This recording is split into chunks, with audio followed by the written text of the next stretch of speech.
పొట్టి శ్రీరాములు గారు చనిపోయే నాటికి ఇంటి ముందు గోడ మీద బొగ్గుతో పొట్టి శ్రీరాములను పొట్టన పెట్టుకున్న రాజాజీని ఉరితీయాలి అని రాశారు. ఆంధ్ర రాష్ట్రం వచ్చే వరకు అది ఎవ్వరూ చెరపలేదు. అప్పట్లో మనం మద్రాసు ఉమ్మడి రాష్ట్రంలోనే ఉంటున్నాం.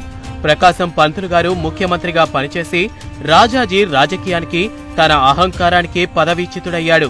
తెలుగు వారంటే ఆరంభ సూరులు మాత్రమేనని పుకారు పుట్టించారు. తమిళుల హేళనలు, దౌర్జన్యాలు మితిమీరిన మనల్ని తెలుగువారని కాకుండా మద్రాసీలు అనే పిలిచేవారు. స్వాతంత్రం వచ్చాక కూడా మనకు గుర్తింపు లేదు. మద్రాసు మొదలు తంజావూరు వరకు తెలుగువారితో నిండిపోయింది. కానీ తెలుగుకు ప్రాధాన్యత లేదు.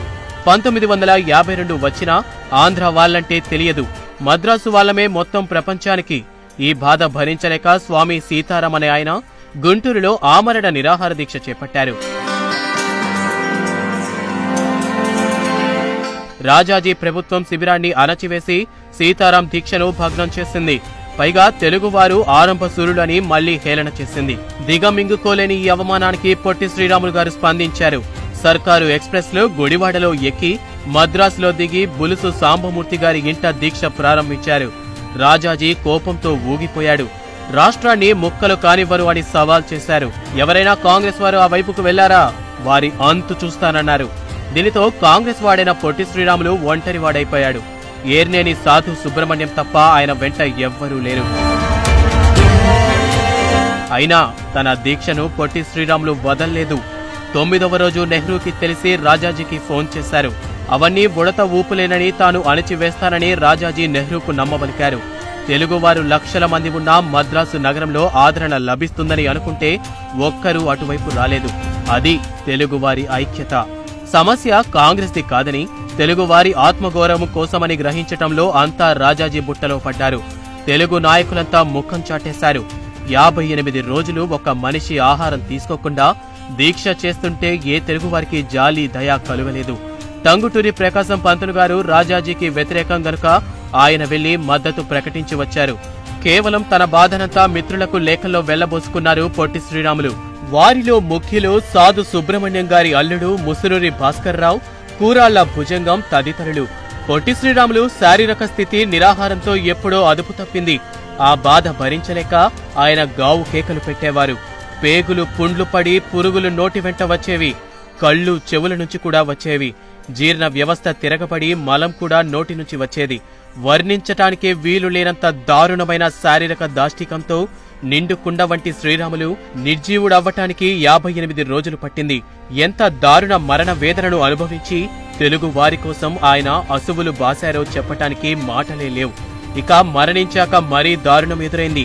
తెలుగువారి హీన, దీన, హైన్య చాతకానితనం ఎటువంటిదంటే ఆయన శవాన్ని ముట్టుకోవడానికి కూడా 4 తెలుగు వాళ్ళు రాలేదు. ఆయన మన తెలుగువారి కోసమే చనిపోయారని తెలిసినా కూడా స్పందించలేదు. చివరికి ఒంటరివాడిగా ఉన్న గుడివాడ సాధు సుబ్రహ్మణ్యం కనీసం మన గుడివాడ వాళ్ళనైనా సహాయం అడిగి శవదహనం చేద్దామని ఆశయాన్ని చంపుకొని వ్యక్తిగత భిక్షకుడిగా గుడివాడకు చెందిన సినీ గాయకుడు ఘంటసాల దగ్గరకు వెళ్లి విషయం చెప్పి మన గుడివాడ నుండి వచ్చాడు కనుక మనమైనా సాగనంపుదామని ఒప్పించి తెచ్చారు. ఘంటసాల వెంట మోపర్రు దాసు అనే కళాకారుడు నేను గుడివాడవాడినే కదా, నేను వస్తానని వచ్చారు. శవాన్ని తాటాకులతో కాకులు పొడవకుండా కప్పివచ్చిన సుబ్రహ్మణ్యాన్ని శవం ఎక్కడా అని ఘంటసాల అడిగారు. ఒక్కొక్క తాటాకు తీసి శవాన్ని చూస్తున్న ఘంటసాల గుండె కరిగిపోయింది. మరణం ఇంత దారుణంగా ఉంటుందా అని హతాశుడైపోయాడు. ఎవరి కోసం చచ్చిపోయాడు ఆ దీనుడు అని కన్నీరు మున్నీరు అయిపోయారు. వాంతి చేసుకున్నారు. తెలుగు జాతి కోసం తన ప్రాణాలు దానం చేసిన ఈ మహనీయుడి శవాన్ని ఎవరికీ తెలియకుండా తీసుకెళ్లడం సబబు కాదని, తెలుగు వాళ్ల కళ్ళు తెరిపించడానికి ఈ శవమే దిక్కు కావాలని ఆవేశంతో ఊగిపోయారు. వెంటనే ఒక ఎద్దుల బండి మాట్లాడి శవాన్ని అందులోకి ఎక్కించారు. అప్పటికప్పుడే ఆసువుగా ఘంటసాల తన వీర కంఠాన్ని ఎలుగెత్తి తెలుగు జాతి పౌరుషం చచ్చిందని, చీము నెత్రులేని తెలుగు జాతి కోసం అసువుల శ్రీరాములు నువ్వు అంటూ గొంతెత్తి పాడుతూ శవయాత్ర ప్రారంభించారు. గుండెల్ని పిండే ఘంటసాల మాటలు, పాటలకు మద్రాసు ప్రెసిడెన్సీ కాలేజీ ముందుగా శవం వెళ్తున్న సమయంలో విన్న కాలేజీ కుర్రాళ్లు పౌరుషంతో అమరజీవి జోహార్ అంటూ బండి వెంట అరుస్తూ యాత్రలో చేరారు. అమరజీవి మరణ వార్త టెలిగ్రామ్ ద్వారా ఆంధ్ర కేసరికి తెలపటంతో ఆయన మెయిల్ కు మద్రాసు వచ్చారు. సరిగ్గా ఆ సమయానికి శవయాత్ర మద్రాసు సెంట్రల్ రైల్వే స్టేషన్ కు చేరింది. శ్రీరాములు దారుణ శవ పరిస్థితిని చూడగానే ఆంధ్రకేసరి ఆవేశం కట్టలు తెంచుకుంది.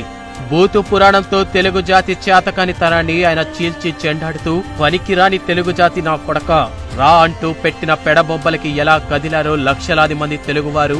క్షణాల్లో మద్రాసు నగరం మంటల్లో తగలబడింది. షాపులు లూటీ అయ్యాయి.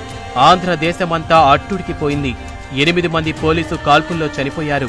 నెహ్రూ రాజాజీని చివాట్లు పెట్టి ప్రజలను శాంతపడమని, శ్రీరాములు మరణం వృధా పోదని, ఆంధ్రులకి ప్రత్యేక రాష్ట్రం ఇస్తామని పార్లమెంటులో ప్రకటించడంతో తెలుగు జాతి ఊరడిల్లింది. సాధు సుబ్రహ్మణ్యం గారే శవానికి దహనక్రియలు కర్మకాండ జరిపారు. ఆ త్యాగజీవి కీర్తిశేషులు పొట్టి శ్రీరాములు గారి ప్రాణత్యాగం ఫలితంగా మనకు ప్రత్యేక ఆంధ్ర రాష్ట్రం ఆంధ్రప్రదేశ్గా అవతరించింది. మిత్రులకు విన్నపం, ఈ కష్టం మనకు తెలియదు. కనీసం మన పొట్టి శ్రీరాములు, ఘంటసాల, ప్రకాశం పంతులు గొప్పతనం మన పిల్లలకు తెలియచెప్పటం మన బాధ్యత. అమరజీవి పొట్టి శ్రీరాములకు జై హింద్.